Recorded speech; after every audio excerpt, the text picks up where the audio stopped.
Assalamualaikum warahmatullahi wabarakatuh. Waalaikumsalam warahmatullahi wabarakatuh. Apa kabar Bapak Ibu semua? Alhamdulillah. Semua sehat nggih? Ya, Perlu kenalan enggak? dulu. Oh ya. Tidak perlu lah ya, kita semua sudah kenal semua. Saya Pono ya.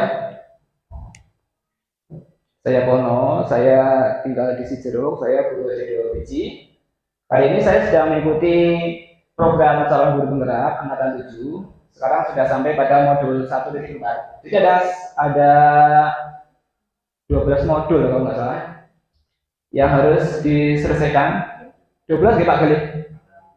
Nggih, 12 modul ya. Sekarang saya sudah sampai pada modul 1.4. Nah, dalam modul 1.4 ini ada tugas yang harus ditunaikan, yaitu berupa aksi nyata katanya. Nah, aksi nyata ini adalah yang pertama adalah melakukan pemaparan atau menyampaikan mengenai budaya positif di sekolah.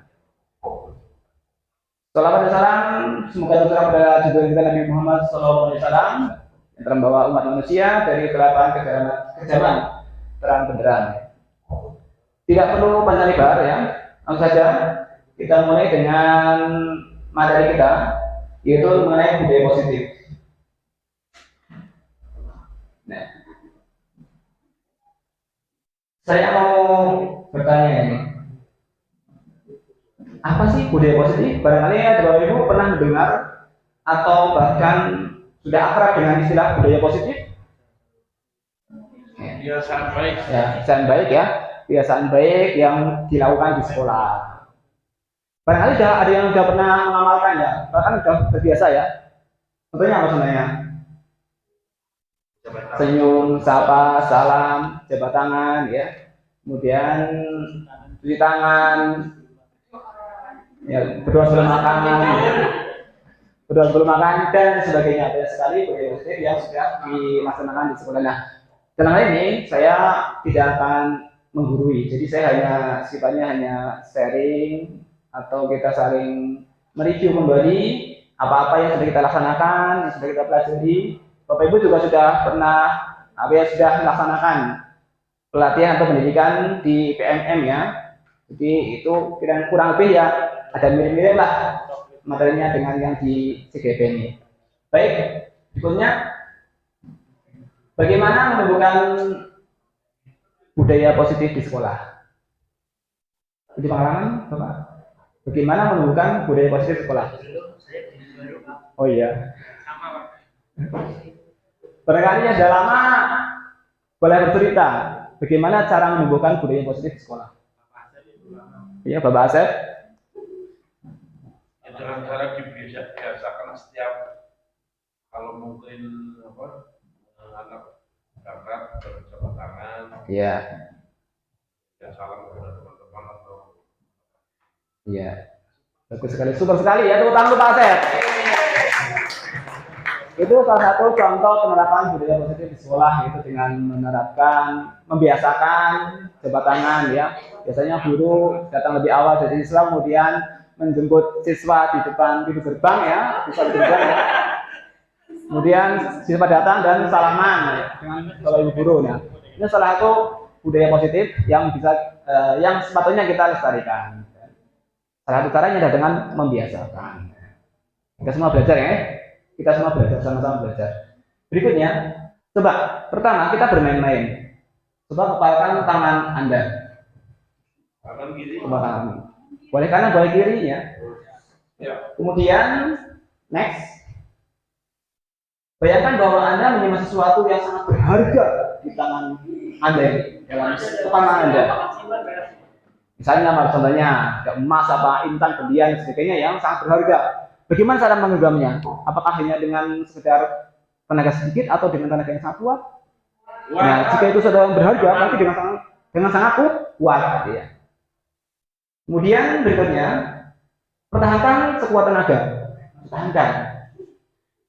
Kemudian, karena ia sangat berharga. Nah, mintalah teman Anda membukanya dengan segala cara. Nah. Atau karena semua sudah menghafal, bisa tangan kirinya ya, tangan kirinya atau tangan kanannya, tangan sebelahnya untuk membukanya. Dengan untuk membukanya, bagaimana caranya? Kira-kira bisa nggak? Kalau kita mengepal tangan dengan sekuat tenaga, teman kita akan membuka, bisa nggak kira-kira? Bisa. Bisa? Bisa kalau satu. Iya, kalau sedang entok rematik mungkin bisa ya. Iya. Tapi kalau tenaga sedang fit mungkin sulit juga ya, agak sulit. Ya. Kenapa itu kok sulit? Ya karena nanti yang di dalamnya adalah sesuatu yang sangat berharga. Tapi kalau yang di dalamnya sesuatu yang nggak berharga, maka sulit kita itu mempertahankannya. Kemudian apa yang terjadi? Wah, tahu ya. Dapatkah teman Anda membukanya? Jawabannya ya tidak atau sulit ya. Kemudian siapa sebenarnya yang memegang kendali? Nah ini yang saya sampaikan, yaitu mengenai siapa sebenarnya yang memegang kendali. Ya. Siapa? Anda atau teman Anda? Ya, saya sendiri ya. Kita sendiri ya, yang memiliki kepalan tangan ya. Ya, betul. Ya. Baik ya. Nah, itulah sebenarnya sehebat apapun kita tidak bisa mengendalikan anak didik kita. Sebenarnya itu yang mau disampaikan dalam budaya positif ini, dalam materi kita kali ini. Itu perubahan paradigma belajar. Yang semula kita menganggap bahwa kita bisa mengontrol siswa, ternyata tidak. Itu sebenarnya siswa sendiri yang mengontrol diri sendiri. Siswa itu mau kita kontrol karena siswa itu mempersilahkan pada kita untuk mengontrol dirinya. Kenapa siswa mau membuka diri dan mempersilahkan kita guru untuk mengontrolnya? Karena siswa punya sesuatu, menganggap bahwa guru adalah baik. Kalau ikut guru berarti selamat. Kalau ikut guru berarti bahagia. Itulah sebenarnya yang membuat siswa itu mau kita kontrol. Jika tidak, maka siswa tidak akan bisa dikontrol. Nah itu sebenarnya. Sebenarnya kita menganggap bahwa guru dapat mengontrol murid itu dulu, ya. Setelah kita belajar, kemudian kita berubah paradigmanya, yaitu bahwa ternyata tidak.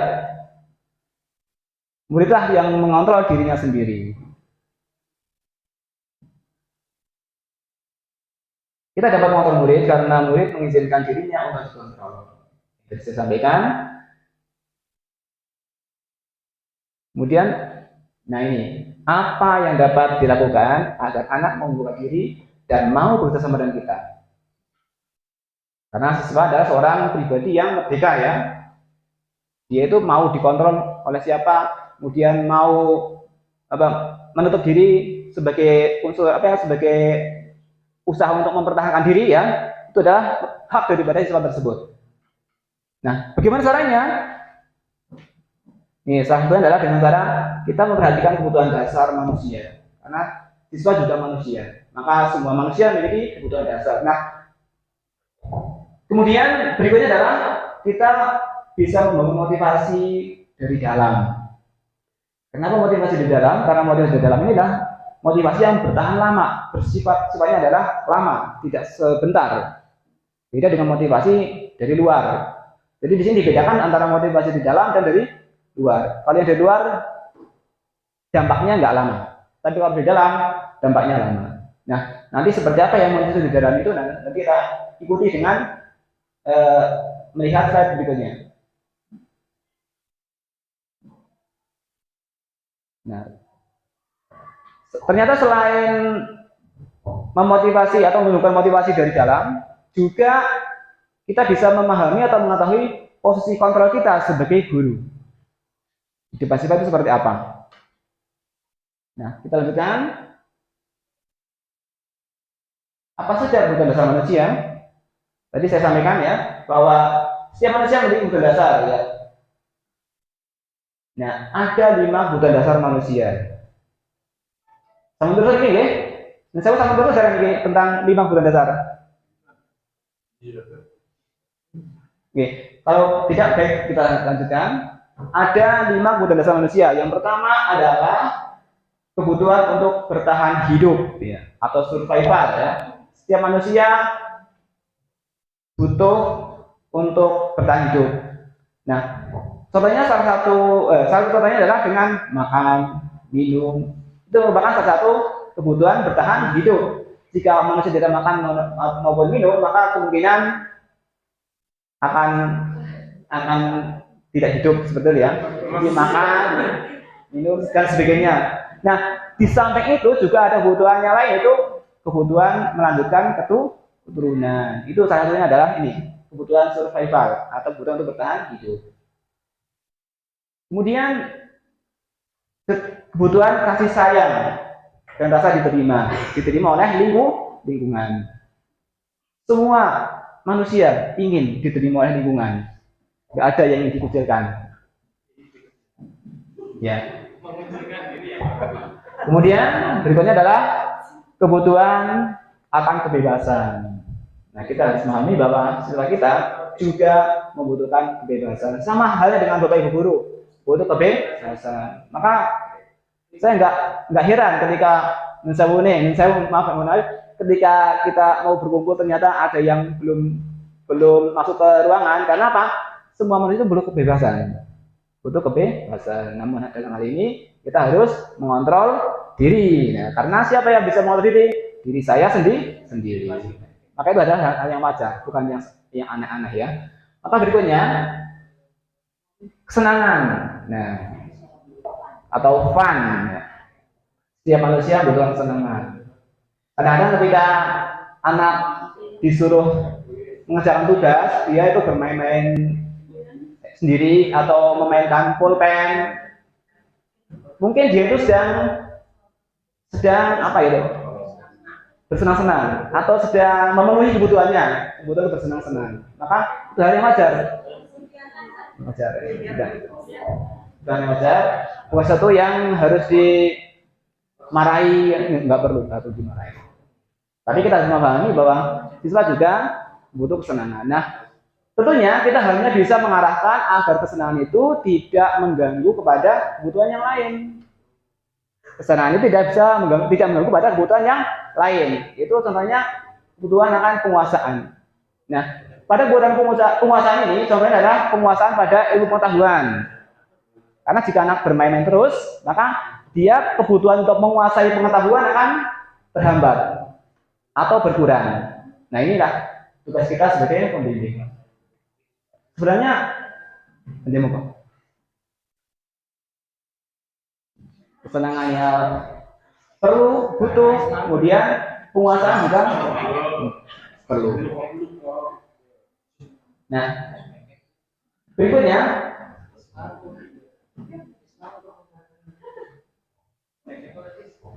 seluruh tindakan manusia memiliki tujuan tertentu.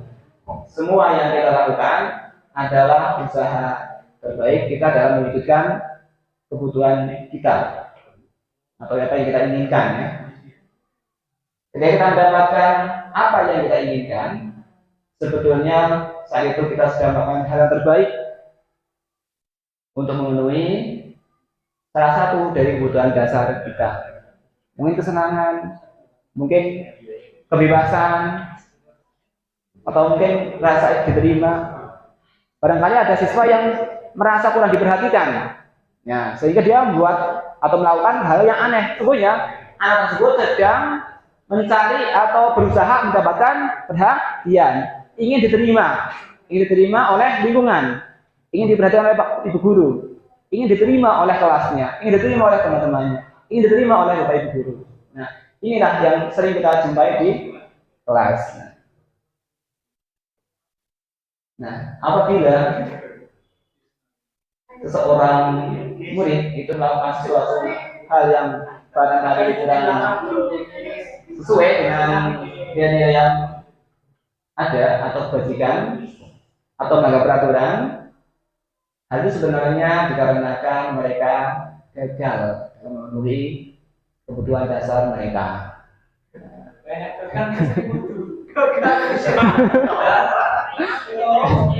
Ini hanya salah saja ya, jadi itu ketika kadang-kadang anak-anak kita itu melakukan hal-hal yang kurang sesuai dengan atau tidak sesuai dengan kebajikan, nilai yang berlaku, maka itu sebenarnya karena anak itu mengalami kegagalan dalam memenuhi kebutuhan dasarnya. Oh iya. Ya, tapi ya karena ada yang dikucil, barangkali merasa dikucilkan, tidak ditanya barangkali ya, atau mungkin barangkali perutnya lapar ya, anak yang perutnya lapar kemudian dia itu mengambil makanan teman. Nah, itu karena kebutuhan dasarnya, kebutuhan dalam hal bertahan hidup ya belum terpenuhi, kebutuhan survival belum terpenuhi. Nah, maka apa yang akan kita lakukan terhadap anak-anak seperti itu? Nanti kita akan bahas bersama. Tadi mana yang kebutuhan dasar, sekarang mengenai motivasi perilaku manusia.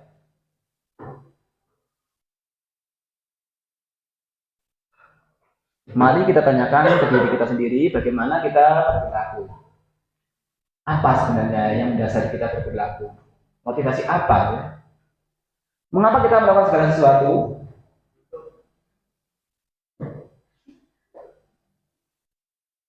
Apakah kita melakukan sesuatu karena adanya dorongan dari lingkungan atau ada dorongan yang lain? Terkadang kita melakukan sesuatu karena kita menghindari rasa sakit atau ketidaknyamanan. Terkadang kita juga melakukan sesuatu untuk mendapatkan apa yang kita mau. Rasa sakit ini bisa berupa hukuman ya. Jadi misalnya kita itu pertama masalah ya, misalnya anak-anak itu mengerjakan PR. Kira-kira apa yang motivasi yang melatar belakangnya anak mengerjakan PR? Barangkali motivasinya seperti ini. Karena jika tidak mengerjakan PR, maka akan dihukum. Disuruh berdiri di depan kelas misalnya, atau dimarahi, atau kegiatan yang lain, atau hal yang lain.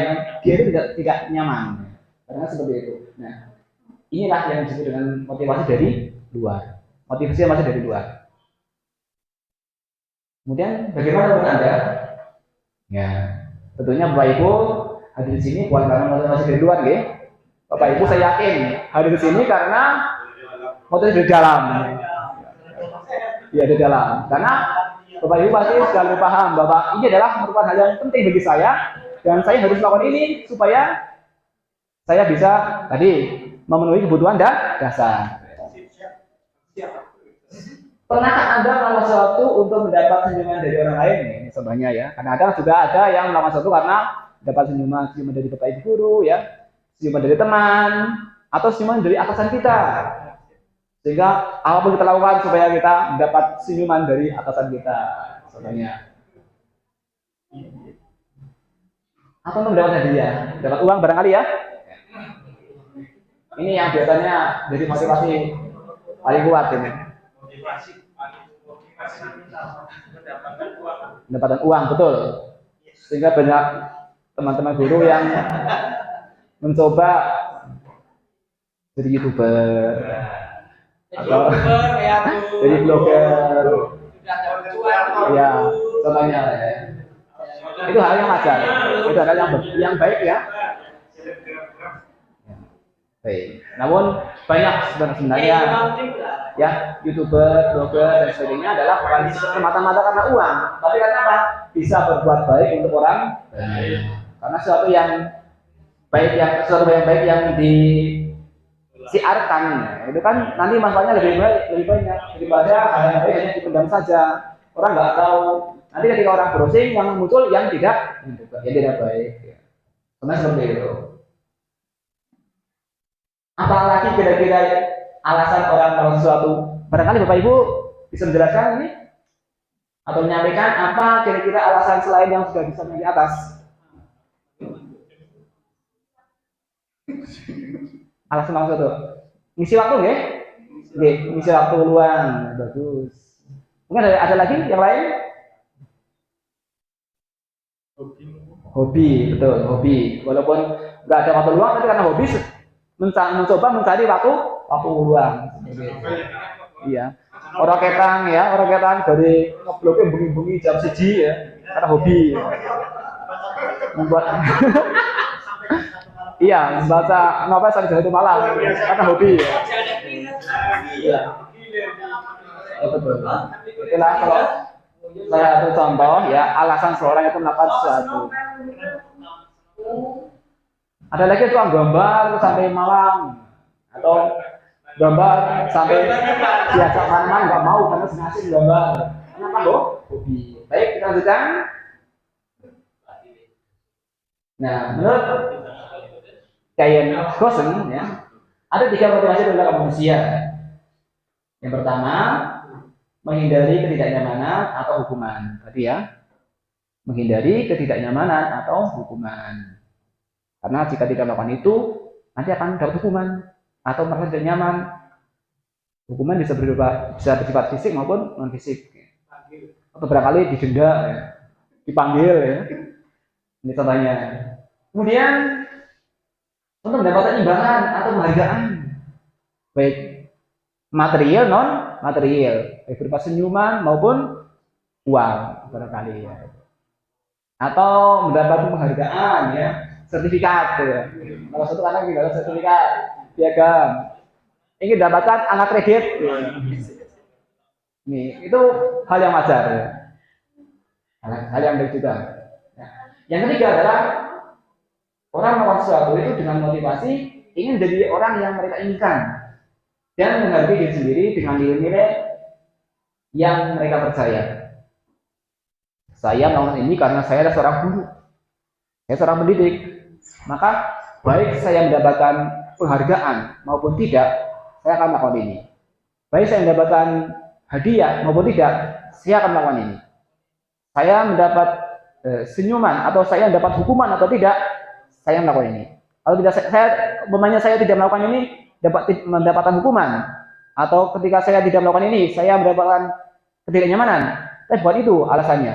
Saya melakukan ini karena terbangnya dari dalaman saya orang guru, seorang pendidik, maka saya harus melakukan ini. Nah, inilah yang disebut dengan motivasi dari dalam. Ini yang akan kita coba tumbuhkan pada diri pribadi anak-anak. Sehingga ketika anak-anak sudah merasakan bahwa atau sudah memahami bahwa belajar adalah merupakan kebutuhan untuk mencapai kebutuhan dasar penguasaan, maka apapun yang terjadi akan belajar. Gitu. Karena motivasi dari dalam, bukan karena ingin dapat nilai. Walaupun setelah pekerjaan itu dilakukan, maka otomatis dapat nilai yang bagus. Tapi bukan itu tujuannya. Karena belajar akan menguasai pengetahuan ini akan kita gunakan di masa depan. Belajar akan menguasai keterampilan ini akan digunakan dalam menyongsong masa depan. Nah, motivasi seperti inilah yang akan kita bangun. Kemudian selain kebutuhan dasar, kemudian motivasi, ada lagi namanya posisi kontrol. Posisi kontrol. Nah, menurut pakar ada 5 posisi kontrol restitusi. Yaitu yang pertama, posisi sebagai penghukum. Nah, kita kadang-kadang sebagai guru memposisikan diri sebagai penghukum. Nah. Kemudian yang kedua adalah sebagai pembuat merasa bersalah. Tadi ketika sebagai penghukum, ketika anak bersalah maka kita beri hukuman. Nah, sekarang apa beda hukuman dengan konsekuensi? Nah, nanti kita bisa pelajari bersama. Pembuat merasa bersalah berikutnya adalah sebagai teman. Kita mengontrol siswa dengan memposisikan diri sebagai teman. Biasanya lebih nyaman mana? Ini antara sebagai penghukum atau sebagai teman bagi siswa? Teman ya, tidak terlalu dekat. Karena kalau terlalu dekat juga mungkin, ya betul. Yang penting kita bisa pandai-pandai memposisikan diri, ya. Itu saya kuncinya. Berikutnya adalah sebagai pemantau. Berikutnya adalah sebagai manajer. Coba siapa yang bertahu ibu sudah menjadi manajer? Saya yakin Bapak Ibu guru sudah menjadi manajer semua. Namun mari kita ikuti materi berikutnya. Pada posisi penghukum, seorang penghukum bisa menggunakan hukuman fisik maupun verbal. Orang-orang yang menjalankan posisi penghukum senantiasa mengatakan bahwa sekolah memerlukan sistem atau alat yang dapat menekan murid-murid lebih dalam lagi. Itu hanya dengan sistem atau alat yang bisa menekan supaya tertib, supaya anak itu rajin, supaya berubah peranginya, supaya sikapnya jadi baik. Inilah posisi penghukum. supaya tidak mengulangi kesalahannya lagi. Misalnya ada anak yang diberikan tugas PR setelah 1 minggu tidak dikerjakan, maka kamu harus berdiri di depan kelas sebagai konsekuensi, sebagai akibat karena kamu tidak mengerjakan PR. Nah, contohnya ya, contoh sebagai penghukum.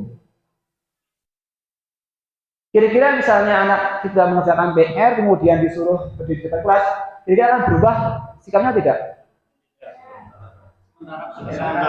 Mungkin ada yang berubah, ada yang tidak mungkin ya. Ya. Tapi yang perlu digarisbawahi bahwa ini adalah sesuatu yang menyakitkan bagi siswa. Sesuatu yang menyakitkan. Nah, dan ketika ini dilakukan, maka rekaman daripada siswa ini akan terbawa sampai mereka itu dewasa. Itu yang perlu saya sampaikan. Akan sampai mereka dewasa terngiang-ngiang. Dulu saya tidak mengerjakan PR, padahal karena saya itu tidak sempat, karena saya itu ada gangguan atau ada kondisi yang tidak nyaman di rumah, sehingga tidak mengerjakan PR. Setelah sampai sekolah, ternyata saya dihukum oleh bapak guru itu. Maka itu akan terekam dalam memori anak sampai mereka dewasa. Nah, inilah yang barangkali yang perlu kita hindari seperti itu. Kadang-kadang, kenapa kamu jangan mengerjakan PR? Siswa dalam menjawab nggak jujur, karena takut misalnya akan jujur nanti barangkali nanti akan dapat hukuman lagi ya. Sehingga guru tidak mengetahui kondisi yang sebenarnya kenapa siswa melakukan suatu kesalahan. Berikutnya, pada posisi pembuat merasa bersalah, biasanya guru akan bersuara lebih lembut. Pembuat merasa bersalah akan menggunakan keheningan yang membuat orang lain merasa tidak nyaman, bersalah atau rendah diri. Bapak Ibu bicaranya lembut, halus, tapi ini membuat siswa merasa bersalah, merasa minder. Oh, saya itu orang yang gagal, saya itu nggak bisa, saya itu nggak orang yang bodoh, saya itu nggak bisa. Inilah contoh posisi pembuat merasa bersalah. Bicara yang lembut, tetapi membuat siswa merasa bersalah dan merasa gagal. Nah, ketika siswa itu merasa gagal, merasa minder, kira-kira berpengaruh apa tidak terhadap kinerjanya, terhadap belajarnya? Berpengaruh ya. Kalau ketika siswa itu senang, maka belajarnya semangat. Tapi ketika dia merasa bersalah, minder, wah saya ini nggak bisa, mau ini nggak bisa. Jadi semangat bacanya akan menurun. Berikutnya, posisi teman. Nah, guru pada posisi teman tidak akan menyakiti murid, namun akan tetap berupaya mengotori murid melalui persuasi. Posisi teman pada guru bisa negatif atau positif. Positif di sini berupa hubungan baik yang terjalin antara guru dan murid. Guru di posisi teman menggunakan hubungan baik dan humor untuk mempengaruhi seseorang. Arman, kenapa kamu terlambat terus sih? Apa kamu tega kalau saya itu dimarahin kelas sekolah? Misalnya, seperti teman ya. Ya kalau kamu seperti itu terus kan, saya kan jadi dipanggil kepala sekolah. Ya maka saya nggak bisa mengatur atau mendidik muridnya. Nah, seperti contohnya ya, seperti contoh. Ini sebagai teman. Ini sudah mulai bagus ya, sudah mulai bagus karena si siswa itu nanti akan melaksanakan apa yang kita inginkan. Tetapi lagi-lagi ini motivasinya masih dari luar. Karena siswa menjadi rajin karena nggak enak sama bapak ibu guru. Nah, karena nggak enak sama bapak ibu guru. Atau ingin dapat senyuman dari bapak ibu guru. Contohnya. Berikutnya adalah pemantau. Pada fungsi pemantau, pada saat kita mengawasi, kita bertanggung jawab atas perilaku orang-orang yang kita awasi. Posisi pemantau berdasarkan pada peraturan-peraturan dan konsekuensi. Dengan menggunakan sanksi konsekuensi, kita dapat memisahkan hubungan pribadi dengan murid sebagai orang yang menjalankan posisi pemantau. Maaf ya, tadi ada sedikit iklan. iklan komersil. Jadi pada posisi pemantau kita itu bisa apa ya, tidak melibatkan emosi kita. Kita hanya menyampaikan aturan. Ini loh aturannya. Kalau kamu seperti ini, mendapatkan seperti ini. Kalau kamu melakukan ini, mendapatkan ini. Kalau kamu nggak mengerjakan PR, kamu akan seperti ini. Jadi hanya memantau. Kalau kamu nggak memakai seragam secara lengkap ketika upacara, maka kamu akan mendapatkan konsekuensi. Nah, itulah posisi sebagai pemantau. Hanya menyampaikan aturan dan konsekuensi, atau aturan dan apa yang akan didapatkan ketika melanggar aturan. Pemantau. Selanjutnya adalah posisi manajer. Nah, inilah posisi manajer yang kita akan belajar untuk menjadi guru sebagai manajer. Manajer adalah posisi guru di mana guru berbuat sesuatu bersama dengan murid, mempersilahkan murid mempertanggungjawabkan perilakunya, mendukung murid agar dapat menemukan solusi atas permasalahannya sendiri. Seorang manajer telah memiliki keterampilan di posisi teman maupun pemantau. Dan dengan demikian bisa jadi di waktu-waktu tertentu kembali kepada kedua posisi tersebut bila diperlukan. Jadi pada posisi manajer, guru itu membawa atau mengajak siswa untuk mencari solusi sendiri permasalahannya. Misalnya si Anto yang terlambat, maka tidak langsung dimarahi, tapi menggunakan arah restitusi. Nanti ada segitiga restitusi. Pertama, kenapa kamu terlambat? Barangkali kan si Anto terlambat ada alasannya. Mungkin karena ketinggalan bis dan sebagainya ya. Atau mungkin ibunya ketika masak itu agak telat matangnya, sehingga makanya agak terlambat ya. Barangkali seperti itu. Karena kalau nggak makan nanti berisiko di sekolah. Ya, seperti itu. Mungkin akan berisiko di sekolah ya. Nah, contohnya seperti itu. Kemudian kamu tahu tidak, jika kamu itu terlambat terus, bisa berpengaruh pada kinerja kamu atau belajar kamu. Apakah ada dampaknya ketika kamu terlambat? Maka tentunya Anto akan menjawab, ya Bu, ada. Saya akan terlambat dalam mengikuti pelajaran. Saya akan ketinggalan. Mungkin teman-teman sudah bisa KPK, misalnya KPK saya belum. Karena seperti itu rasanya. Nah, setelah itu maka kalau kamu tahu bahwa terlambat itu berpengaruh pada kinerjamu atau belajarmu, apakah kamu ingin memperbaiki? Nah, tentunya akan mengatakan, oh iya Bu, oh iya Pak, saya mau memperbaiki, saya nggak mau jadi orang terlambat dong. Masa sih mau jadi orang terlambat terus? Kan seperti itu. Nah, misalnya kamu itu benar-benar ingin jadi orang yang tidak terlambat terus, maka apa yang bisa kamu lakukan? Usaha apa yang bisa kamu lakukan untuk tidak terlambat, agar kamu tidak terlambat lagi? Oh ya Bu, saya nanti bangunnya mau pagi-pagi. Kalau ibu saya belum bangun, saya akan bangun dulu, akan membangunkan barangkali ya, supaya nanti makannya tidak terlambat, supaya ibunya makannya tidak terlambat. Barangkali seperti itu.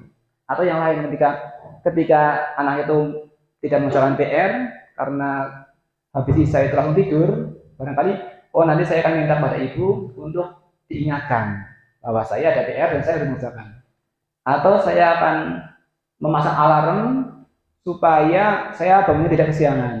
Nah, itu adalah nanti saya akan mencari sendiri solusinya supaya saya tidak terlambat, maka saya harus seperti itu. Supaya saya tidak ketinggalan dalam mengerjakan PR, saya akan seperti itu. Supaya saya bisa mempelajari rumus matematika dengan baik, maka saya akan melakukan seperti ini. Orang-orang yang bisa membantu saya adalah kakak saya, paman saya, atau ibu saya.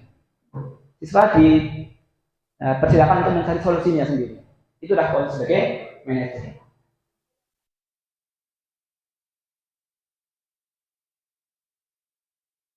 Namun, bila kita menginginkan murid-murid kita menjadi manusia yang merdeka, mandiri dan bertanggung jawab, maka kita perlu mengacu kepada restitusi yang dapat menjadikan murid kita seorang manajer bagi dirinya sendiri.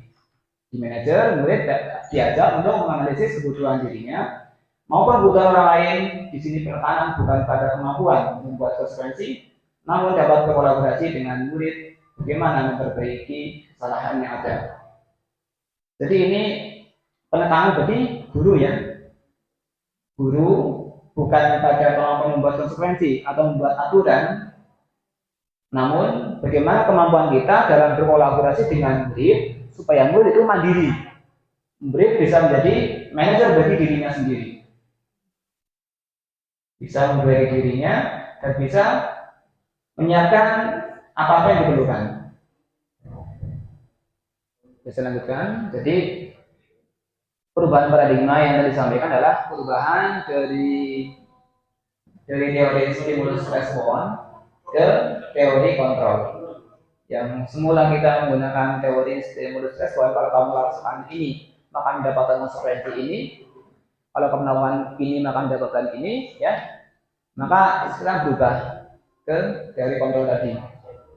Tentunya kita akan berusaha untuk menjadi atau menempatkan diri sebagai manajer atau pada posisi manajer dalam komunikasi dengan murid, agar murid bisa membangun motivasi dirinya untuk maju, untuk belajar, untuk lebih baik.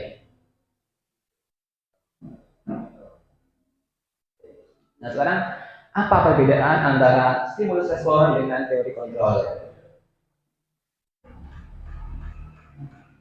Pada teori stimulus respon, kebutuhan itu sama. Maka kebutuhan kita itu sama. Nah, pada teori kontrol ternyata tidak. Realitas kebutuhan kita itu berbeda. Semua siswa itu merupakan pribadi yang berbeda, yang nggak ada yang pas sama persis satu pun. Semuanya berbeda. Semua orang melihat hal yang sama. Ini pada teori stimulus respon. Dan pada teori kontrol, setiap orang memiliki gambaran yang berbeda. Ketika kita bicara tentang gunung, barangkali gambaran kita sebagai guru atau sebagai orang dewasa tentang gunung pasti akan berbeda dengan siswa atau dengan sama guru yang lain. Akan berbeda, pasti berbeda. Gambarnya berbeda, nggak sama. Kenapa? Pengalamannya berbeda. Siswa yang tinggal di lembah dengan yang tinggal di gunung, yang di kota dengan di desa pasti berbeda. Walaupun sama-sama bicara tentang barangkali tentang teknologi ya, atau tentang kemajuan, pasti akan berbeda. Jadi kita sekarang HP sudah merupakan hal yang biasa, Android sudah biasa. Namun barangkali siswa yang ada di pedalaman, yang jauh dari kemajuan, bicara HP mungkin masih hal yang sangat ajaib barangkali. Nah, berikutnya kita mencoba mengubah orang agar berpandangan sama dengan kita itu dulu. Karena saya punya pandangan seperti ini, pandangan saya tadi, maka siswa juga harus seperti ini, mengikuti pandangan saya supaya selamat, supaya aman. Tujuannya sama sebenarnya, supaya anak-anak menjadi lebih baik, menjadi selamat, menjadi aman, menjadi bahagia. Namun ternyata tidak. Kita berusaha memahami pandangan orang lain tentang dunia. Karena masing-masing memiliki pandangan yang berbeda. Pada stimulus respon, perilaku buruk dilihat sebagai suatu kesalahan. Sebenarnya sama ya. Kita sebenarnya menganggap perilaku buruk sebagai suatu kesalahan. Namun dalam menyikapinya itu yang berbeda. Itu pada teori kontrol, semua perilaku memiliki tujuan. Kamu melakukan ini pasti punya tujuan. Kamu terlambat atau kamu mengambil makanan teman pasti punya tujuan. Tujuan kamu adalah untuk memperoleh kebutuhan dasar bertahan hidup karena kamu lapar. Namun caranya yang salah. Karena tujuannya mungkin benar, betul. Ingin mendapatkan kebutuhan dasarnya, tapi caranya itu yang salah. Nah, itulah kita tidak langsung mengatakan bahwa itu salah, tapi nanti siswa sendirilah yang mengatakan bahwa itu salah. Saya bagaimana ya? Saya ditanya, menurut kamu mengambil makanan teman itu benar apa salah? Tentunya kan mengatakan salah. Kita nggak boleh mengatakan kamu salah, tapi siswa sendiri, iya salah, saya salah Pak, saya salah Bu. Nah seperti itu. Orang lain bisa mengontrol saya. Itu pada stimulus respon. Sedang berada di kontrol, hanya Anda yang bisa mengontrol diri Anda. Bapak Ibu guru yang bisa mengontrol diri Bapak Ibu guru. Hanya siswa yang bisa mengontrol diri siswa. Kemudian siswa bisa mengontrol orang lain. Saya bisa mengontrol orang lain pada teori stimulus respon ya. Namun pada teori kontrol, Anda tidak bisa mengontrol orang lain. Saya tidak bisa mengontrol orang lain. Hanya jika orang tersebut memberikan kesempatan kita untuk mengontrolnya atau mau dikontrol kita, itu saja. Pemaksaan akan ada pada saat bujuk gagal. Ketika anak-anak dibujuk gagal, kita gagal dalam membujuk anak-anak, misalnya membujuk anak-anak untuk mengerjakan tugas tepat waktu misalnya ya. Gagal enggak bisa dilaksanakan, maka satu-satunya jalan adalah dengan hukuman atau dengan paksaan. Hukuman bersifat memaksa, dengan paksaan. Namun pada teori kontrol tidak, kolaborasi dan konsensus menciptakan pilihan-pilihan baru.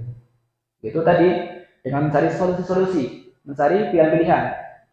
Apakah bisa menggunakan alarm supaya membantu bangun tidur, atau tidur lebih awal supaya bisa bangun mengerjakan PR dan sebagainya, atau bermainnya nanti setelah PR dikerjakan. Nanti pilihan-pilihan ini yang akan dibuat oleh siswa. Sedangkan pada stimulus respon, model berpikir menang kalah.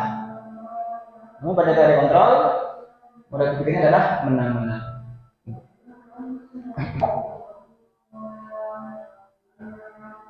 Baik, siswa maupun guru semuanya menang ya.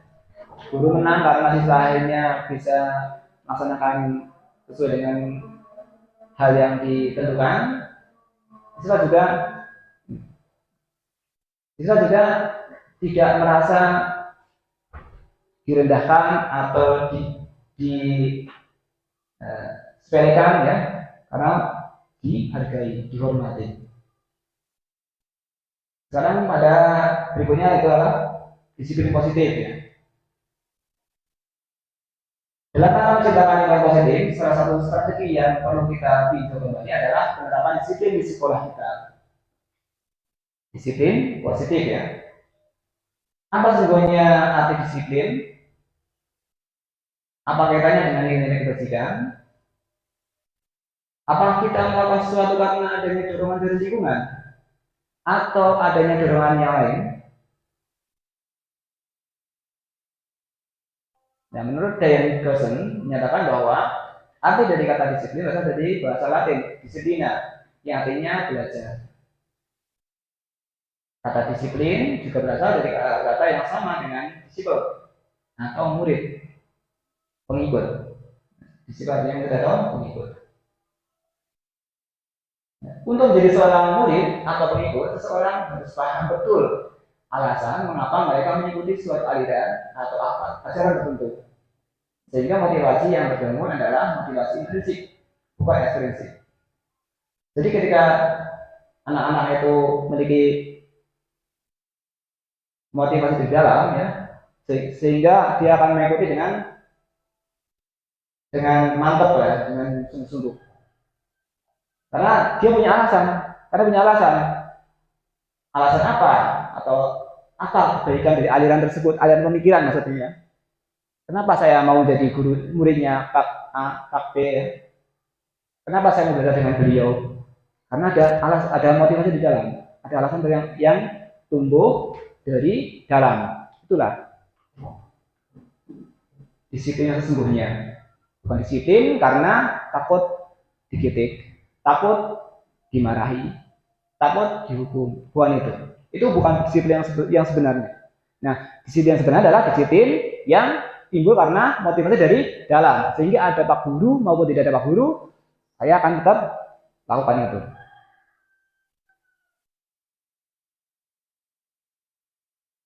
Kemudian apa tujuannya? Tujuan dari disiplin positif adalah menanamkan motivasi pada murid kita, yaitu untuk menjadi orang yang mereka inginkan dan menghargai diri sendiri dengan nilai yang mereka percaya. Saya ini seorang pelajar, saya ini seorang siswa. maka saya harus rajin belajar.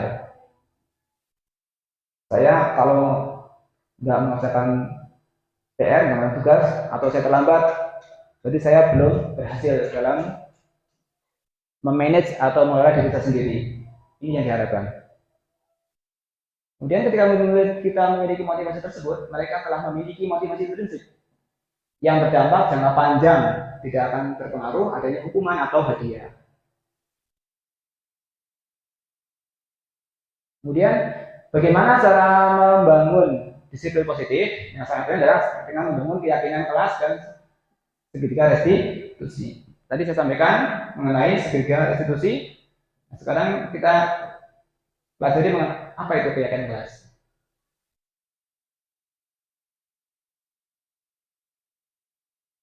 Pertanyaannya adalah mengapa keyakinan kelas? Mengapa tidak peraturan kelas saja? Mengapa adanya keyakinan kelas penting untuk terbentuknya budaya positif? Bagaimana mewujudkan keyakinan kelas yang efektif? Mengapa keyakinan kelas? Mengapa tidak peraturan kelas? Kira Bapak Ibu ada yang mau menjawab mengapa keyakinan kelas, mengapa bukan peraturan kelas?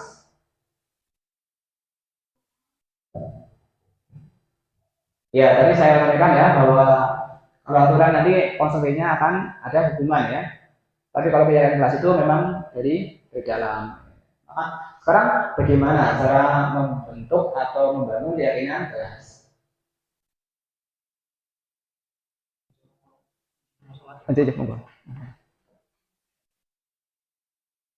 Nah, kalau tadi pertanyaan tadi mungkin agak sulit ya untuk menjawab, tapi yang ini lebih mudah. Jawablah pertanyaan berikut ini. Mengapa kita memiliki peraturan tentang penggunaan helm pada saat mengendarai kendaraan roda 2 atau sepeda motor? Agar tidak ditilang. Atau yang ada jawaban yang lain? Agar selamat. Atau yang lain barangkali? Ya, aman ya. Maka kemungkinan jawabannya Anda adalah untuk keselamatan. Nah, jika jawaban ini yang melatar belakangi dari alasan Bapak Ibu, maka inilah yang disebut dengan keyakinan. Mengapa kita memiliki peraturan tentang penggunaan masker dan mencuci tangan setiap saat? Ya, untuk kesehatan atau keselamatan. Nilai keselamatan atau kesehatan inilah yang kita sebut sebagai suatu keyakinan, yaitu nilai-nilai kebajikan universal yang disepakati secara tersirat dan tersurat, lepas dari latar belakang suku, negara, bahasa maupun agama. Mau suku apapun, agama apapun, bangsa apapun, tentunya mengenai keselamatan dan kesehatan semuanya itu menganggap bahwa itu adalah suatu kebajikan. Nah, jika Bapak Ibu sudah atau jika ini sudah tertanam dalam hati, maka ini yang disebut dengan keyakinan.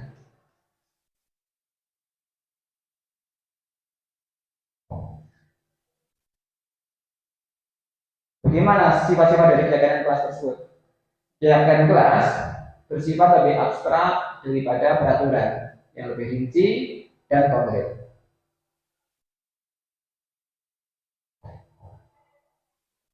Kemudian keyakinan kelas berupa pernyataan-pernyataan universal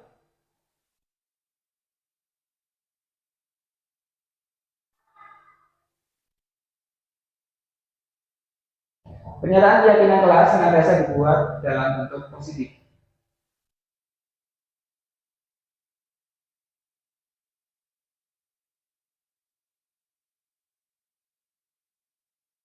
Keyakinan kelas hendaknya tidak terlalu banyak, sehingga mudah diingat dan dipahami oleh semua warga kelas.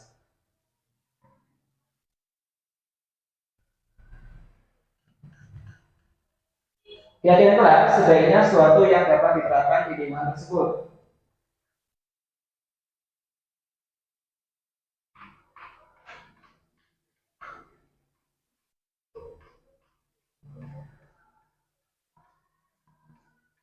Semua warga kelas hendaknya ikut berkontribusi dalam pembuatan keyakinan kelas lewat kegiatan surat pendapat. Jadi dalam bentuk keyakinan kelas ini dibuat antara guru dengan siswa. Kita semuanya memberikan surat pendapat mengenai keyakinan apa yang mereka percayai sebagai satu kebajikan yang bersifat universal.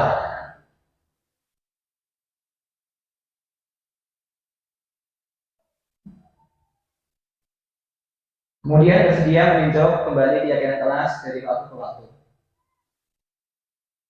Nah, mengenai prosedur pembentukan keyakinan kelas adalah satu, mempersilahkan warga sekolah atau murid-murid di kelas untuk bercurah pendapat tentang peraturan yang perlu disepakati di sekolah atau di kelas.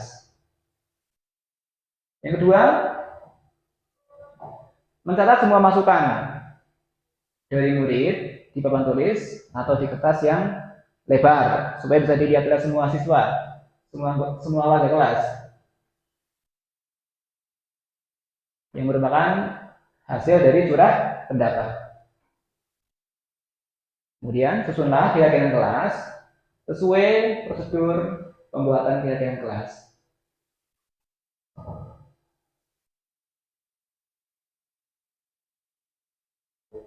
Setelah semuanya memberikan surat pendapat, kemudian jadi pampang atau jadi tulis papan tulis, kemudian gantilah kalimat-kalimat dalam bentuk negatif menjadi positif. Mungkin ada yang masih bersifat negatif, sekarang kita rubah menjadi yang positif.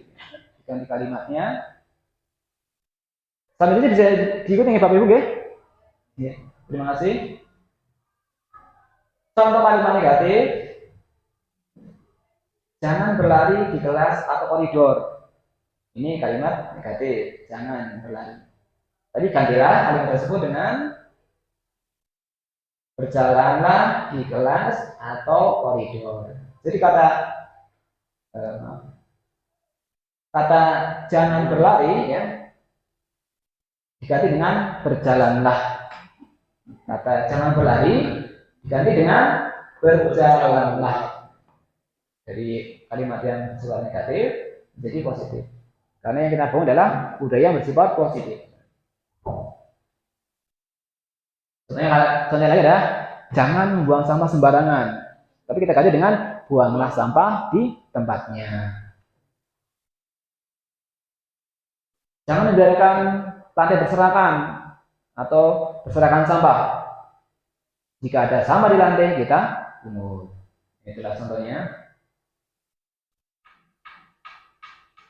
Kemudian bisa kembali daftar surat pendapat. Setelah kita buat kalimat-kalimat, kemudian ditinjau kembali. Ajak murid-murid untuk menemukan nilai-nilai kebajikan. Geser Pak. Kelanjutan ya? Sekali lagi. Next.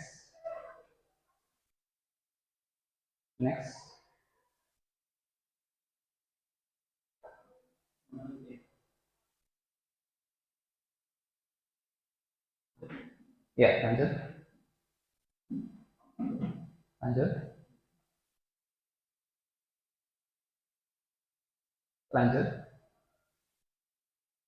Sampai pada prosedur ini. Nah, sarana di kelas atau koridor. Lanjut. Itu kembali data surat pendapat yang sudah dicatat atau murid untuk menemukan nilai kebajikan atau keyakinan yang dituju. Keyakinan inilah yang dimasukkan dalam daftar untuk disepakati. Jadi setelah disepakati ya, kemudian nanti dipasang di dindingnya. Tinjau ulang keyakinan kelas secara bersama-sama. Sebenarnya keyakinan sekolah kelas tidak terlalu banyak, berkisar antara 3 sampai 7 prinsipnya. Nah ini ya, yang penting. Jadi keyakinan kelas ini usahakan hanya berkisar antara 3 sampai 7 prinsip keyakinan. Paling banyak 7 saja.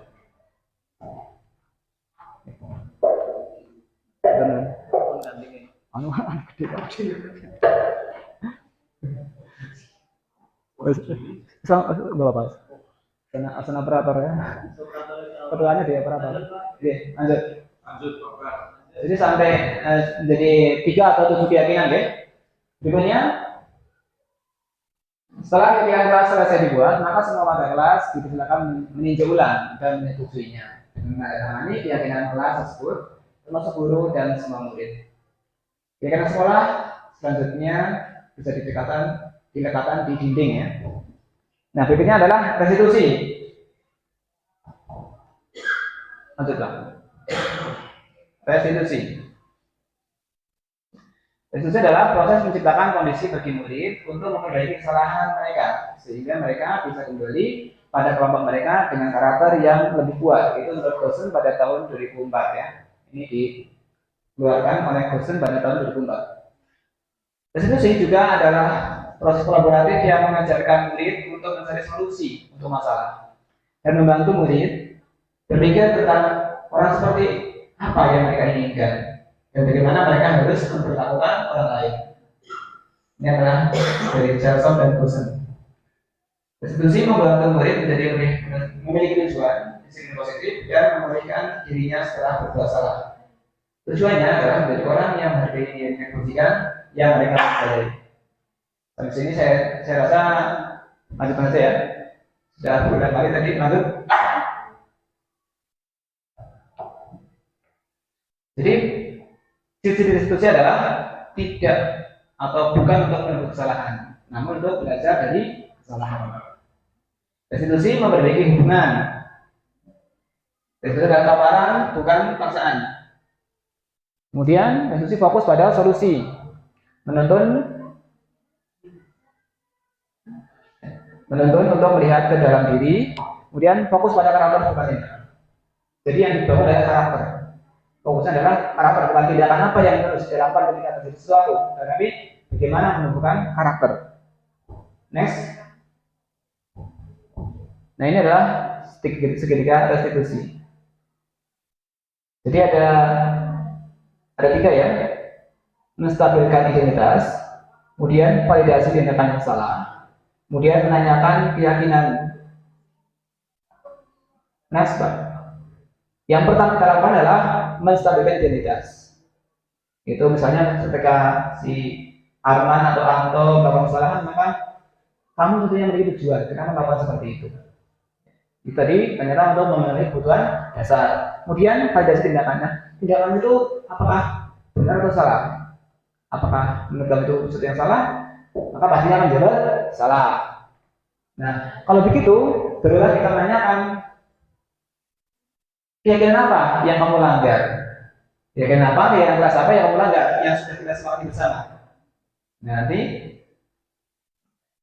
anak tersebut akan mengakui atau menyampaikan keyakinan yang dilanggar karena hafal. Tapi kalau keyakinan kelasnya terlalu panjang atau banyak, maka mungkin nggak hafal. Tapi hanya sedikit akan hafal. Jadi anak tahu mana yang dia langgar. Berikutnya adalah setiap orang pasti pernah melakukan kesalahan dalam hal menstabilkan identitas. Kemudian, next, kamu bukan satunya yang pernah melakukan ini. Orangnya juga pernah. Kamu tentu punya alasan mengapa melakukan itu. Ini dalam validasi tindakan yang salah. Adakah cara yang lebih efektif untuk mendapatkan apa yang kamu butuhkan? Ini dalam validasi tindakan yang salah. Nah, dalam menanyakan keyakinan kelas apa yang telah kamu sepakati? Yang telah kita sepakati. Kemudian keyakinan kelas apa yang kamu langgar? Ya? Kamu ingin jadi orang seperti apa? Nah, next. Nah, contoh keyakinan kelas. Ini contoh keyakinan kelas 1. Setiap anggota kelas perlu belajar. Setiap anggota kelas perlu senang. Setiap anggota kelas perlu melakukan tugas. Setiap anggota kelas perlu saling menghargai. Setiap anggota kelas perlu merasa aman. Ini contoh keyakinan kelas di kelas 1. Next. Nah, setiap anggota kelas 5 berbeda. Selalu berpikir bersikap positif, senantiasa menjadi diri terbaik. Percaya dan menghormati orang lain serta barang miliknya. Kemudian berkomitmen terhadap setiap tugas, senantiasa membantu. Ini keyakinan kelas 5. Contoh saja ya. Next. Sekarang ini adalah pengalaman saya dalam menerapkan unsur budaya positif di sekolah. Sedang belajar menerapkan Bapak Ibu, belum mahir atau belum bagus ya, tentunya masih banyak kekurangan ya. Namun di sini saya sudah mencoba melakukan. Kegiatan kelas yang dibuat di kelas 6 SD Negeri Biji itu disiplin, sopan, bertanggung jawab, rajin belajar dan kreatif, melaksanakan tugas jadwal, membuang sampah pada tempatnya, menaati tata tertib sekolah, menjaga keamanan dan kerapian, mengumpulkan tugas tepat waktu, peduli dan saling menolong. Ini kegiatan kelas yang sudah kami buat bersama anak-anak kelas 6. Next. Kemudian selain kegiatan kelas juga konsekuensi yang dibuat bersama dengan kesepakatan anak-anak kelas 6, yaitu apabila melanggar kegiatan kelas yang pertama, maka merenungi dan memperbaiki. Apabila melanggar kegiatan kelas yang kedua, maka membantu kelompok piket hari berikutnya. Itu ketika tidak melaksanakan piket. Kemudian ketika tidak menjaga kebersihan, maka memungut sampah meletakkannya di tempat sampah. Kemudian jika melanggar kegiatan kelas yang keempat, membuat pernyataan tidak mengulanginya atau dipanggil ke ruang guru. Berikutnya, apabila melanggar kegiatan kelas yang kelima, maka merapikan dan membuat pernyataan tidak mengulanginya lagi. Jika melanggar kegiatan kelas yang ke-6, mengerjakan di luar jam pelajaran itu ketika tidak melaksanakan tugas. Melanggar kegiatan kelas dengan cara tidak melaksanakan tugas. Kemudian apabila melanggar kegiatan kelas yang ke-7, maka harus dia atau menerima jika diingatkan. Baik, lanjut. Nah ini adalah kegiatan kelas yang sudah kami buat kemarin dengan anak kelas 6, dan ini desain kanvanya dari anak kelas 6 ini oleh Aisyah Putri Mutmainah. Kemarin kebetulan anak juga sudah belajar membuat kanva. Pada hari Selasa kami pelajaran mulai dari tadi berbicara. Di situ ada materi promosi. Nah, salah satu dari teknik promosi adalah membuat poster. Nah, di sini saya gunakan untuk membuat desain poster atau belajar untuk mengenakan atau membuat desain grafis menggunakan Canva. Ini hasil dari anak kelas. Nah, lanjut. Nah, ini video mau ditonton apa tidak, Bapak Ibu? Mau ditonton apa tidak? Apa cukup sambil makan? Ya. Karena ini adalah hanya nonton video ya, barangkali bisa nyambi Bapak Ibu ya.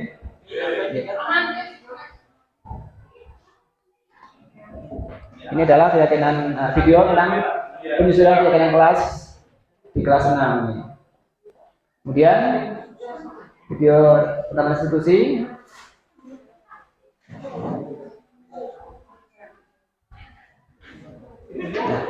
Kemudian selain tadi membuat kegiatan kelas, kemudian penerapan institusi, ya, satu hal yang saya terapkan di kelas 6 Indonesia adalah dengan membangun budaya literasi di sekolah. Itu dengan membuat pojok baca, kemudian pembiasaan membaca 15 menit setiap hari. Kemudian meringkas isi buku, membuat puisi anak dan membacakannya.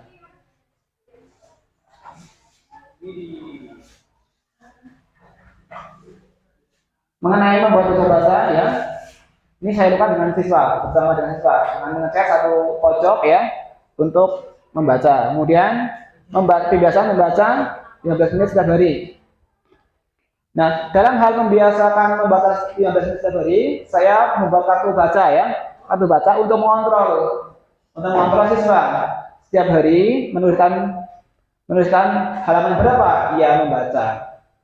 Buku yang dibaca lah tetap ditulis di atas ya, judulnya, kemudian membaca sampai halaman berapa. Kemudian setelah sampai penuh satu buku, selesai membaca satu buku, kemudian meringkas, kemudian saya sediakan kartu ringkasan. Ya, seperti ini, meringkas isi buku. Nah, jika sudah selesai, maka gantian dengan buku yang dimiliki teman, yang dibaca teman. Gantian. Misalnya satu buku, misalnya Arman membaca buku menanam padi ya, kemudian si Antong buku menanamkan, nanti gantian, tukar tukaran. Setelah membuat ringkasan isi buku yang telah dibaca. Kemudian selain itu juga melakukan kegiatan membuat puisi anak dan membacakannya. Nah, rencananya insya Allah mengenai puisi ini rencananya insya Allah akan saya bukukan menjadi buku antologi puisi anak. Mohon doanya Bapak Ibu ya. Mohon doanya untuk keberhasilan membuat buku antologi puisi anak. Jadi masing-masing anak jumlah 12 ini masing-masing membuat puisi sebanyak 5 puisi, kemudian saya kumpulkan. Nah, rencananya setelah kumpul nanti akan saya jadikan buku. Nanti saya kirimkan ke penerbit insya Allah. Kemudian ini yang satu target yang mau saya buat adalah ini menyusun buku solo karyaku. Ini dalam hal ini saya mencoba, sekarang kebetulan kemarin ada di grup BA yang dikelola oleh guru penggerak angkatan 1 itu Om J, itu saya mengikuti tantangan nulis bulan Februari. Jadi tahun dulu saya sudah pernah mengikuti, tapi belum selesai membuat buku. Namun sekarang saya mencoba mengikuti lagi, kebetulan dengan adanya event CGP ini, maka yang saya tuliskan insya Allah mengenai tentang kegiatan di CGP, termasuk penerapannya di sekolah. Jadi semoga saja nanti berdasarkan tantangan menulis bulan-bulan ini nanti bisa berhasil atau menyelesaikan satu buku solo.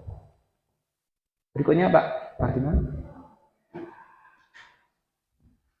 Ini video mengenai penjelasan kartu baca dan kartu ringkasan. Kemudian ini barangkali ini Pak Pardiman yang menulis puisi ini, mencari inspirasi menulis puisi barangkali. Diklik aja. Oh, internetnya nggak connect ya? Oh iya. Ada saya matikan. Sebentar. Ternyata ada relasinya Bapak Ibu. Tadi videonya saya unggah di YouTube, kemudian saya linkkan ke PPT ya. Karena ada penjelasannya maka video tidak bisa diputar. Barangkali nanti apabila Bapak Ibu ada yang menghendaki PPT ini, maka mungkin ini saya share saja ya. Kiranya dari saya cukup sekian saja ya, karena waktunya juga sudah cukup siang, sudah saatnya untuk makan siang, salah satu kebutuhan dasar kita ya. Maka tidak lupa dalam saya menyampaikan materi ini tentunya ada sekali kekurangan. Saya mohon maaf yang sebesarnya kepada Bapak Ibu semua. Saya mohon maaf kepada Allah Subhanahu wa taala. Dan saya ini bila tahu wajah. Assalamualaikum warahmatullahi wabarakatuh. Bismillahirrahmanirrahim. Assalamualaikum warahmatullahi wabarakatuh. Perkenalkan, nama saya Syed Hermanto, SPD SD. Saya mengajar di SD Negeri 2 Biji, mengajar siswa kelas 4. Di sini saya akan merefleksi terkait pemaparan teman saya yaitu Saudara Pono yang telah memaparkan terkait budaya positif.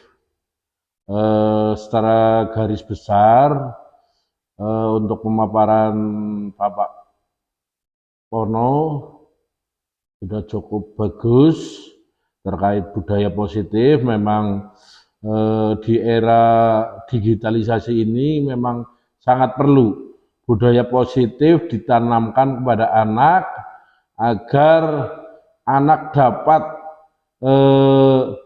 menuangkan segala permasalahan, segala persoalan yang dihadapi dalam pembelajaran, sehingga dalam perjalanan pembelajaran tersebut anak diberikan kebebasan untuk menuangkan segala hal-hal yang positif, sehingga dalam pembelajaran itu anak bisa melaksanakannya dengan baik. Bagi yang belum melaksanakan, ya silahkan untuk bisa bertahap untuk dilaksanakan agar nantinya semua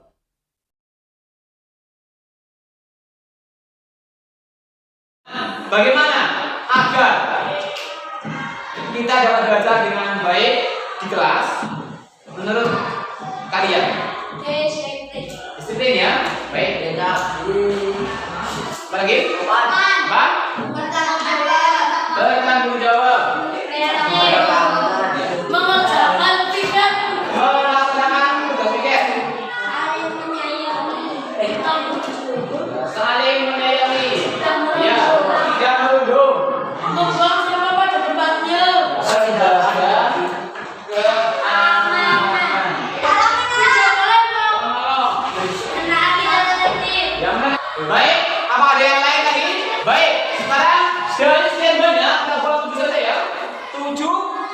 menjadinya disiplin, sopan, bertanggung jawab gitu ya. Apa? Melaksanakan piket ya. Baik. Yang kedua adalah melaksanakan piket sesuai jadwal. Membuang sampah pada tempatnya. Menaati kata tertib, menjaga keamanan. Keamanan. Tidak makan di jam pelajaran. Saling tolong. Nah, begini. Berarti ini sudah saya coret, sudah masuk. Ini sudah masuk ya. Kemudian kedua ini sudah masuk. Yang sudah tertulis di sebelah kiri, tetapi belum tertulis di sebelah kanan. Coba. Mengerjakan PR. Jangan PR. Baik. Menggunakan internet sesuai kebutuhan. Ini kan sebenarnya kan juga termasuk dalam hal makan bulan ya. Saling menyayangi. Coba ini mengenai mengerjakan tugas tepat waktu penting apa tidak penting? Penting. Sangat penting, Pak. Nah, kalau pentingnya mau diletak di mana? Di atas, Pak. Di atas itu. Apakah di sini sudah menunjukkan perilaku kreatif? Kamu sudah menulis atau sudah menunjukkan ada salah satu titik yang kelas yang kita adalah kreatif. Sekarang, apakah di sini sudah menunjukkan perilaku kreatif? Belum. Kalau begitu nanti perilaku kreatif itu kamu diletakkan di mana? Di atas, di atas. Disiplin, sopan, bertanggung jawab, rajin belajar dan kreatif. Iya. Rajin belajar kreatif itu ya. Mengenai mengerjakan PR berarti menaati kata tertib.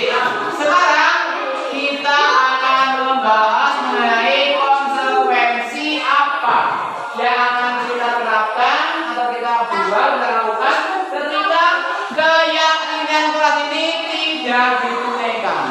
Misalnya kita itu menunjukkan perilaku yang kurang sopan. Ini gimana?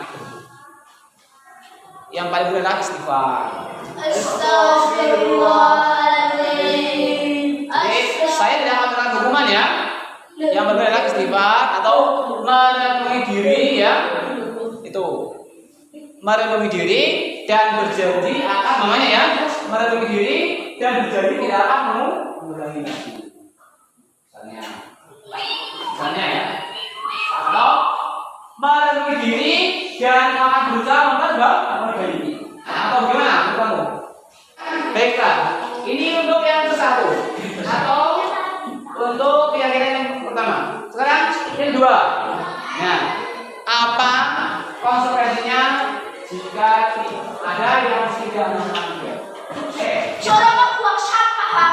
Ya Pak? Suruh membuang sampah dalam sebulan. Gimana? Disepakati? Misalnya hari ini tidak bikin, maka besok membantu kelompok. Baik, sekarang bagaimana dengan yang ketiga?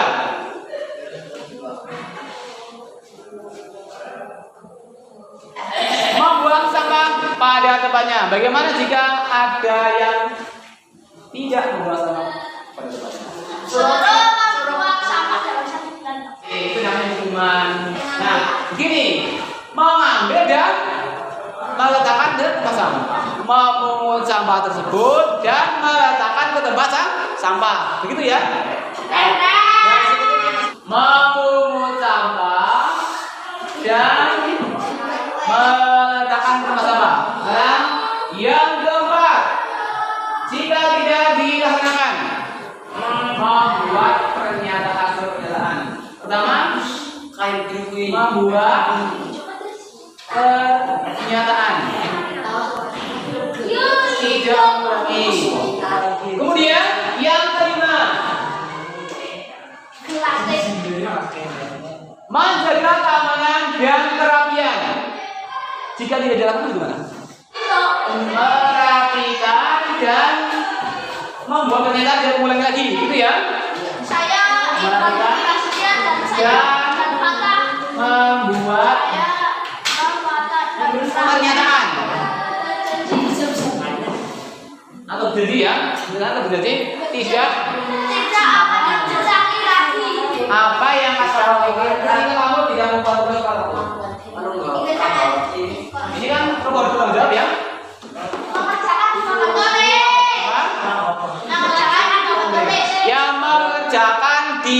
luar jam pelajaran. Kemudian berikutnya, ini peduli dan saling tolong. Jika ada yang tidak peduli dan saling tolong,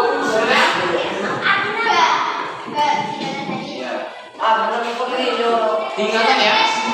Sampai di sini apa ada pertanyaan? Sudah sepakat ya? Nah inilah yang nanti kita akan buat ya. Kemudian kita print, dipasang di dinding kelas. Ini sebelahnya atau sampingnya atau bawahnya ya, konsekuensi.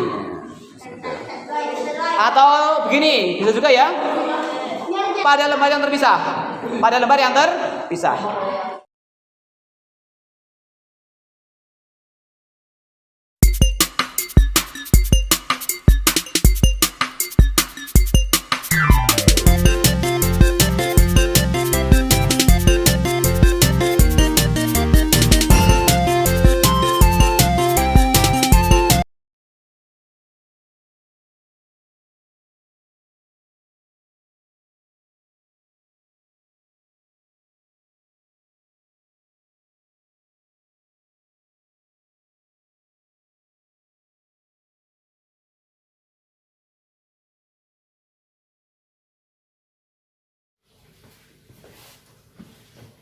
Ya, terima kasih Iqbal.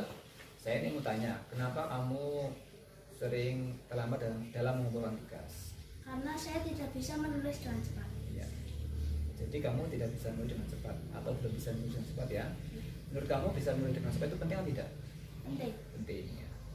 Kalau kamu mengatakan bahwa menulis dengan cepat itu penting atau kemampuan menulis itu penting, bagaimana yang dapat kamu lakukan untuk meningkatkan kemampuan menulis? Terus belajar di sekolah dan di rumah. Ya, dengan cara bagaimana? Dengan cara berlatih dalam menulis dengan cepat. Ya. Kalau di sekolah kan ada Pak Guru, ada teman-teman. Ya. Apakah di rumah kamu bisa melaksanakan latihan menulis dengan cepat? Bisa. Ya. Kadang-kadang kita itu sering lupa di rumah, kadang lupa karena bermain. Apakah ada orang yang bisa mengingatkan kamu supaya kamu itu berlatih nulis setiap hari? Ada, Ada. Ibu. Ya. Ya, jadi nanti Iqbal akan berlatih nulis dengan cepat dengan diingatkan oleh ibu ya, supaya nanti Iqbal semakin hari kemampuannya terasa dalam menulis. Ya. Demikian ya. Ya, terima kasih atas waktunya Aisyah. Saya lihat dari dalam ulangan seharian dan juga dalam ulangan-ulangan, saya lihat nilai kamu rendah. Apa yang membuat kamu itu nilai rendah? Tidak bisa menghafal cukup banyak rumus matematika. Ya, jadi kamu tidak bisa mendapatkan nilai yang tinggi karena ada kelemahan dalam menghafal rumus matematika ya. Menurut kamu menghafal rumus matematika itu penting atau tidak penting? Penting. Penting ya. Kalau kamu merasa penting, maka apa yang bisa kamu lakukan untuk bisa meningkatkan kemampuan dalam menghafal rumus matematika? Banyak membaca buku tentang rumus matematika dan menghafalkannya. Ya, membaca buku tentang rumus matematika dan menghafalkannya ya.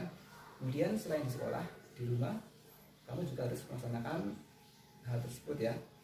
Kalau di rumah apakah ada orang yang bisa membantu kamu untuk mewujudkan agar kamu bisa meningkatkan kemampuan dalam menghafal rumus matematika? Ada.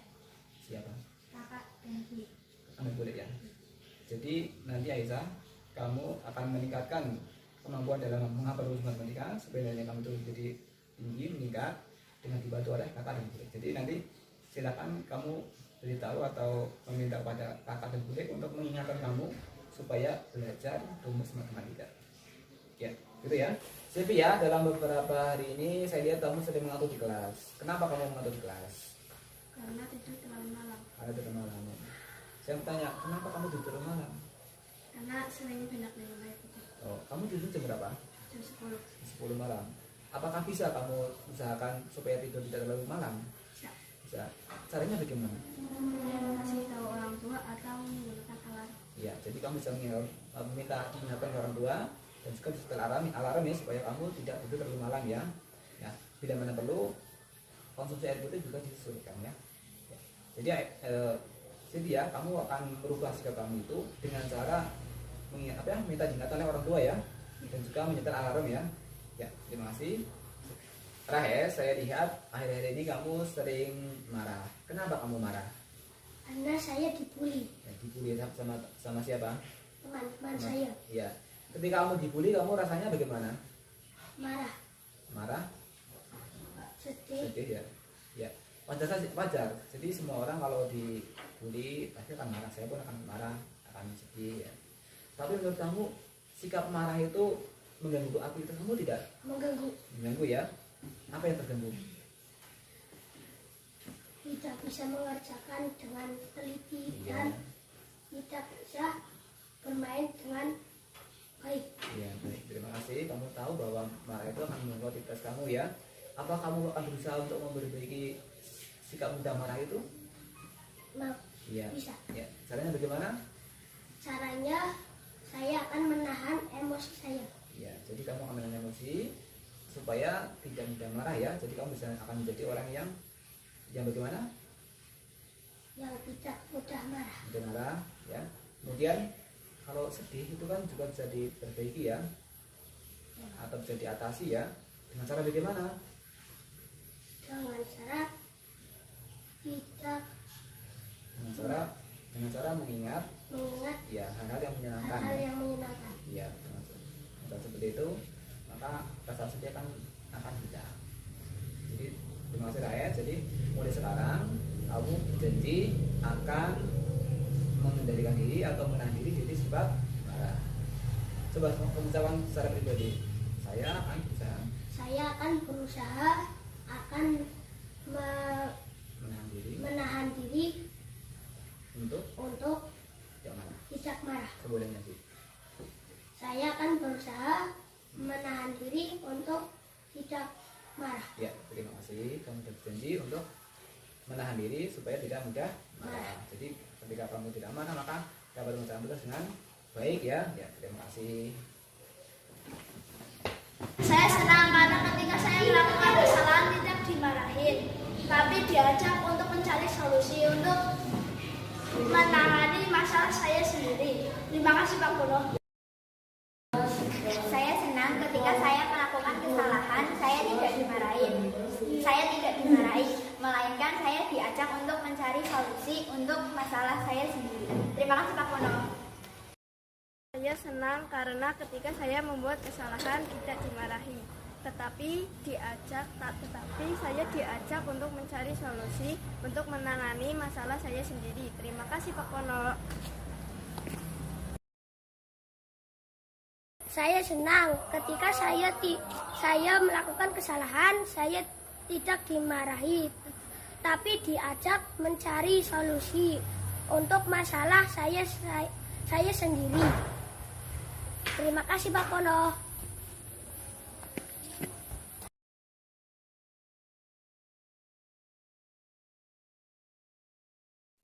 Kegiatan-kegiatan tersebut bisa terlaksana dengan baik. Untuk refleksi pada Bapak Pono hanya itu. Kurang lebihnya mohon maaf. Saya akhiri. Billahi taufiq hidayah. Assalamualaikum warahmatullahi wabarakatuh.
gunung pada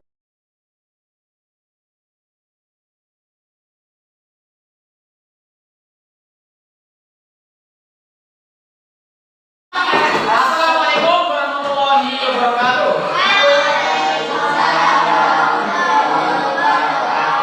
Anak sekalian, ya, hari ini saya kenalkan dua buah kartu ya. Ini adalah kartu yang kita gunakan dalam menunjang gerakan literasi sekolah, gitu ya. Kemarin anak itu membuat puisi ya. Ada yang sudah membuat sampai 5, ada yang membuat 4, ada yang bertiga. Nah, saya mohon yang bertiga dan 4 nanti tambah lagi ya. Tapi yang penting kamu buat 5 dulu ya. Yang bertiga tambah lagi. Yang kedua yang kita bahas adalah mengenai kartu dua kartu ini ya. Sebenarnya satu kartu baca yang kutip ringkasan isi buku. Jadi dalam hal menunjang atau menyongsong gerakan literasi sekolah. Nanti pada kartu yang kuning yaitu kartu baca, silakan anak-anak nanti menulis nama di sini ya, nama kamu ya. Kemudian judul buku. Nah, minimal 15 menit untuk membaca buku. Senin 16 strip 1 strip 2023. Ini akan membantu anak-anak ketika menyusun ringkasan. 15 menit adalah kewajiban. Apa? Kewajiban. Kalau paginya terlupa, maka kalau tidak sempat, maka siang. Atau jam istirahat ya. Atau nanti kamu mencoba menulis cerpen. Setelah pojok baca yang benar-benar sehari, kemudian dengan buku dengan pojok ini, kemudian ada apa? Tinggal made. Isinya apa? Isi cerpen, gambar.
Silakan yang masih dalam kondisi makan sebelah selesai dulu. Jangan sampai nanti tumpah di kertas nanti jadi nggak karena ya.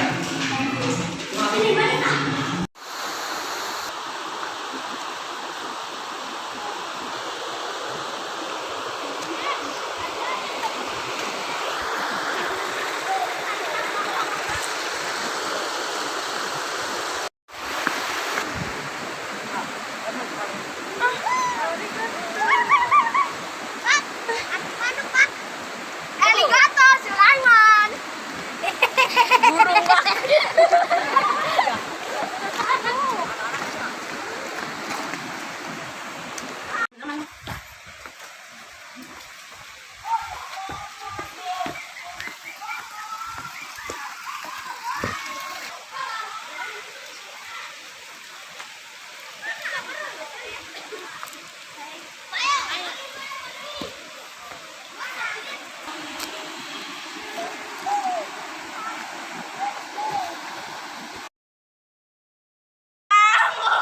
Sudah, semuanya duduk ya, ambil tempat dan duduk.